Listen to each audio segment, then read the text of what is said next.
राज्यपालांच्या अभिभाषणावर बोलायला आपल्यासमोर उभा आहे। अध्यक्ष महोदय,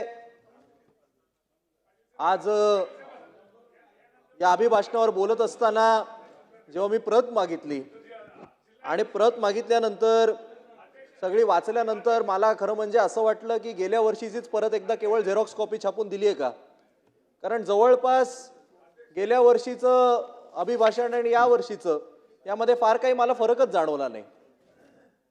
प्रत्येक गोष्ट जी सांगितली गेलेली आहे ही आम्ही काय करणार किंवा काय करतोय यावर जास्तीत जास्त भर आहे, काय केलं याबद्दल प्रचंड कमी लिहिलं गेलेलं आहे।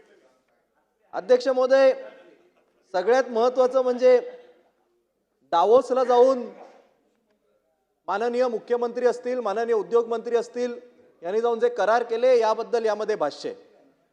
खरं तर 2014 पासून जेव्हापासून माननीय फडणवीस साहेब हे महाराष्ट्राचे मुख्यमंत्री झाले तेव्हापासूनच आम्ही त्यांचे ते बर्फातले सगळे फोटो आणि मग ते करार करतानाचे फोटो हे पाहतो आणि हे पाहून अतिशय आनंद वाटतो।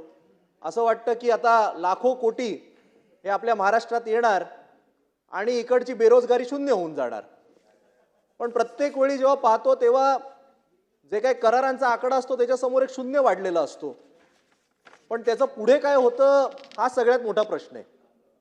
त्यामुळे माझ्या आधी ज्येष्ठ सदस्य जयंत पाटील साहेब यांनी जी मागणी केली की पुढच्या अभिभाषणामध्ये तरी किमान किती लाख कोटींचा तुम्ही करार केला हे सांगा, पण 2014 सालपासून जेवढे MOU झाले त्याचं पुढे काय झालं, त्याच्या किती फॅक्टरी उभ्या राहिल्या, त्याचं मॅन्युफॅक्चरिंग सुरू झालं का, त्याच्या माध्यमातून किती रोजगार उपलब्ध झाले याचा सुद्धा तपशील दिला तर त्यावर आम्हाला बोलायला बरं होईल। अध्यक्ष महोदय, यावेळी जे करार झालेत त्यामध्ये 61 वेगवेगळ्या कंपन्यांसोबत महाराष्ट्र सरकारने करार केलेत असं आम्हाला कळतं। पण धक्कादायक बाब ही आहे 61 पैकी 45 कंपन्या या आपल्या देशातल्याच आहेत। म्हणजे आपल्याच देशातल्या कंपन्यांसाठी करार करायला महाराष्ट्र सरकारने एवढा खर्च करून सगळं डेलिगेशन तिकडे गेलं आणि आपल्याच देशातले सगळ्या कंपनीचे CEO हे फ्लाईटनी स्वित्झर्लंडला गेले आणि तिकडे सह्या केल्या। त्यामध्ये एक कंपनी तर ठाण्यातली आहे, विराज प्रोफाइल्स नावाची, त्यांनी करार केलाय 12,000 कोटीचा। थोडी माहिती घेतल्यावर कळलं गेल्या वर्षीचा त्यांचा टर्नओव्हरच 12,000 कोटीचा होता। म्हणजे कंपनीचा जेवढा टर्नओव्हर आहे तेवढीच त्यांनी गुंतवणूक करणार आहेत। तुम्ही मला सांगा कुठली बँक एवढा आपल्याला कधी कर्ज देते का जेवढा आपला टर्नओव्हर असतो का? मग हा MOU कसा मटेरियलाइज होणार? आपण जर थोडं डेप्थमध्ये जाऊन पाहिलं अध्यक्ष महोदय, जवळपास सगळे MOU असेल केवळ फुगवलेले आकडे। एक MOU तर कोणासोबत केला? लोढांसोबत। म्हणजे आपले जे मंत्री महोदय आहेत लोढा साहेब, त्यांचे चिरंजीव अभिषेक लोढा त्यांच्या कंपनीसोबत केलेला करार आहे। मला वाटतं हा जर करार करायचा होता मुख्यमंत्री महोदयांनी केवळ एक फोन केला असता तर अभिषेक लोढा हे मंत्रालयाच्या 6व्या माळ्यावर त्यांच्या केबिनमध्ये येऊन बसले असते आणि हा करार हा तिकडेच झाला असता। आपल्याला डावोसला जाऊन हा करार करण्याची गरज नव्हती। केवळ आकडे फुगवण्यात उपयोग नाही, त्याचा आउटपुट काय मिळणार आहे हे आपण मला वाटतं कुठे ना कुठेतरी पाहिलं पाहिजे। अध्यक्ष महोदय, या अभिभाषणामध्ये असं सांगितलं गेलंय की MIDCच्या माध्यमातून आता MIDC industrial land application and allotment portal मिलाप असं सुरू करण्यात येत आहे। म्हणजे जर एखाद्याला प्लॉट हवा असेल तर या पोर्टलच्या माध्यमातून त्याला ॲप्लिकेशन करता येईल। पण मी जे काही उद्योजकांशी बोललो, मला जे काही लोकांनी सांगितलं की सध्याच्या परिस्थितीमध्ये जर महाराष्ट्रामध्ये तुम्हाला MIDCचा प्लॉट हवा असेल तर मिलाप तर्फे नहीं, मिलो आप। आपको महाराष्ट्र में प्लॉट चाहिए तो पहले मिलो आप, पहले आके मिलो फिर देखेंगे क्या होगा, अशी कुठेतरी परिस्थिती तयार झालेली आहे। अध्यक्ष महोदय, पुढे अभिभाषणात सांगितले की ॲग्रिकल्चर शेतीचं मॉडर्नायझेशन करायला आम्ही आर्टिफिशियल इंटेलिजन्सचा वापर करणार, AIचा वापर करणार। पण आज वस्तुस्थिती काय आहे अध्यक्ष महोदय? महाराष्ट्राच्या ज्या 4 कृषी विद्यापीठ आहेत त्याच्यामध्ये तब्बल 7,000 अजूनही नोकर भरती आणि वेगवेगळे प्राध्यापक आणि यांची भरती बाकी आहे। म्हणजे शिकवायला कोण नाही आणि शिकवायला कोण नाही म्हणून आपण AIचा वापर करणार का? हा सगळं मला वाटतं केवळ एक दिखावा आहे का असं माझ्या मनामध्ये प्रश्न तयार होतो। पुढे सांगितलंय की MSRDCच्या माध्यमातून आता समृद्धी महामार्ग हा पालघरपर्यंत घेऊन जाणार। खरं म्हणजे हा समृद्धी महामार्ग नक्की कोणाच्या समृद्धी करताय हा सुद्धा एक खूप मोठा प्रश्न आहे। पण ठीक आहे, हा पालघरपर्यंत जात असेल तर आनंदाची गोष्ट आहे। पण MSRDC नवीन रस्ते बनवते ते ठीक आहे, पण आत्ताच्या MSRDCच्या स्वतःच्या रस्त्यांची परिस्थिती काय आहे यावर कधीतरी शासन विचार करणार का, हा सुद्धा माझ्या मनामध्ये प्रश्न आहे. अध्यक्ष महोदय, आत्ताचा जो समृद्धी महामार्ग आहे, इकडे जितके आमदार आहेत अनेक ग्रामीण भागातून येतात, त्यांना विचारा कधी जा, दररोज किमान 10 ते 15 गाड्यांचे टायर बस्ट होतात, मोठ्या मोठ्या गाड्यांचे ऍक्सिडेंट होतात. लोक आता म्हणतात नको तो समृद्धी महामार्ग, आपण आपल्या जुन्या हायवेनी जाऊ. अध्यक्ष महोदय, पुणे मुंबई एक्सप्रेस हायवे काही दिवसांपूर्वी 30 तासांचा ट्रॅफिक जाम झाला, तेव्हा त्याची चर्चा झाली, तेव्हा त्याची बातमी आली.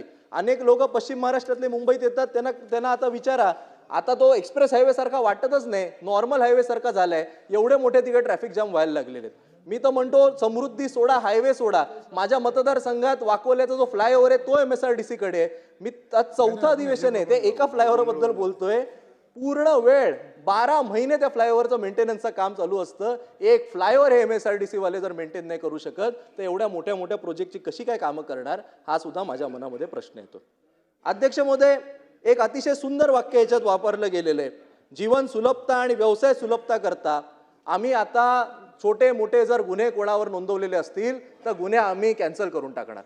पण अध्यक्ष महोदय, वस्तुस्थिती काय आहे, गेल्या अधिवेशनामध्ये म्हणजे 1 वर्ष झालं त्याला, मी माझ्या मतदारसंघातल्या शिवालिक व्हेंचर्सच्या प्रकल्पाला काही नागरिकांनी विरोध केला म्हणून 2013 साली किरकोळ गुन्हे त्यांच्यावर दाखल झाले आणि आज जवळपास 12-13 वर्ष झाली सदी चार्जशीट दाखल नाही झाली, म्हणून ते गुन्हे आता मागे घेण्यात यावे अशी विनंती केल्यानंतर राज्याचे उपमुख्यमंत्री एकनाथ शिंदे साहेबांनी फ्लोअर ऑफ द हाऊसवर मला शब्द दिला होता की आम्ही ते गुन्हे मागे घेऊ. आज 1 वर्ष झाला ते गुन्हे मागे घेण्यात आलं नाही. म्हणजे उपमुख्यमंत्र्यांनी दिलेल्या शब्दाचं जर पालन होत नसेल तर मग हे काय जीवन सुलभता आणि काय व्यवसाय सुलभता वगैरे वगैरे ऐकून आपल्याला काय करायचं. अध्यक्ष महोदय, अध्यक्ष महोदय, या अभिभाषणामध्ये पोलीस हाऊसिंगचा उल्लेख केला गेलाय. नक्कीच पोलिसांना घरं दिली गेली पाहिजेत, या मताचे आम्ही सगळेच आहोत, पण केवळ घोषणा करून चालणार नाही. माझ्या मतदारसंघामध्ये शासकीय कर्मचाऱ्यांना घरं देणार देणार देणार म्हणून मी वारंवार माझा घसा कोरडा करून सांगतो. विधानसभेच्या निवडणुकीच्या पूर्वी आपलंच सरकार होतं, केवळ मुख्यमंत्री उपमुख्यमंत्र्यांची अदलाबदल झाली, त्यावेळी GR काढण्यात आला, सांगण्यात आलं की प्लॉट देऊ. आज 1 वर्ष झाला, अजूनही वांद्र्यामधल्या शासकीय कर्मचाऱ्यांना आपण सदा प्लॉट देऊ शकलो नाही. अध्यक्ष महोदय, प्लॉट द्यायचा होता, जागा उपलब्ध आहे, आता जुनी शासकीय वसाहत आता जमीनदोस्त करण्यात येत आहे, एका बाजूला तिकडे नवीन हायकोर्ट उभं राहतंय. माझं म्हणणं आहे तुम्ही देऊन टाका ना, 96 एकरची जमीन आहे, 10 एकर आमच्या शासकीय कर्मचाऱ्यांना देऊन टाका, काय त्याच्यामध्ये मोठं आहे. पण द्यायला जी दानत लागते ती कुठेतरी या सरकारमध्ये दिसत नाही.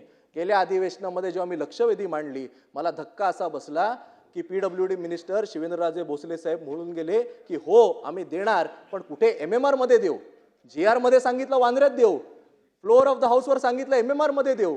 म्हणजे तुम्ही देणार की नाही आणि कधी देणार, आणि जर तुम्ही दिलेला शब्द काढलेला GR पाळत नसाल तर मग या पोलीस हाऊसिंगच्या तुमच्या ध्येय धोरणावर तरी आम्ही विश्वास ठेवायचा का. अध्यक्ष महोदय, हा मनामध्ये प्रश्न तयार होतो. खरं म्हणजे जर पाहिलं तर प्रत्येक जे काही एवढे मुद्दे आहेत त्या सगळ्या मुद्द्यांवर बोलण्यासारखं आहे. मला सुद्धा माहिती आहे माझ्यानंतर अनेक आमदारांना बोलायचं, त्यामुळे मी काय फार मोठं लांबण असं लावणार नाहीये. पण अध्यक्ष महोदय, मला एक धक्का लागला की एवढं सगळं सांगितलं गेलंय पण क्लायमेट चेंज या संदर्भात काहीच सांगितलं गेलं नाही, वातावरणीय बदल काहीच मोठी घोषणा नाही. आज अध्यक्ष महोदय, मुंबईची हवा गेले 1 वर्षापासून मुंबईतला प्रत्येक आमदार, तो सत्ताधारी असो किंवा विरोधक असो, तो ओरडून ओरडून सांगतोय की आमच्याकडे लोकांना श्वास घेऊ शकत नाहीत. वांद्रे जो माझा मतदारसंघ आहे हा मुंबईमध्ये आज सगळ्यात दूषित हवेचं ठिकाण म्हणून प्रसिद्ध झालेलं आहे. माझ्या मतदारसंघात BKC आहे, कलेक्टर ऑफिस आहे, SRA आहे, म्हाडा आहे, एवढी सगळी सत्तेची ठिकाणं असून सुद्धा सामान्य नागरिकांना श्वास घेता येत नाही. बुलेट ट्रेनचा प्रकल्प माझ्याच मतदारसंघामधून सुरू होतोय, एवढं सगळं असताना सुद्धा आपल्याला श्वास घेता येत नाही, अशी परिस्थिती आहे. करायचं काय. आत्ता इकडे खरं म्हणजे मंत्री योगेशजी कदम बसलेले, ते आत्ताच बाहेर गेले. त्यांचे MPCBचे आमचे चेअरमन आहेत ते त्यांचेच बंधू आहेत. माझी त्यांनाच विनंती खरं म्हणजे मी करणार होतो की MPCB करते काय, आपण यावर काय कारवाई करणार आहोत.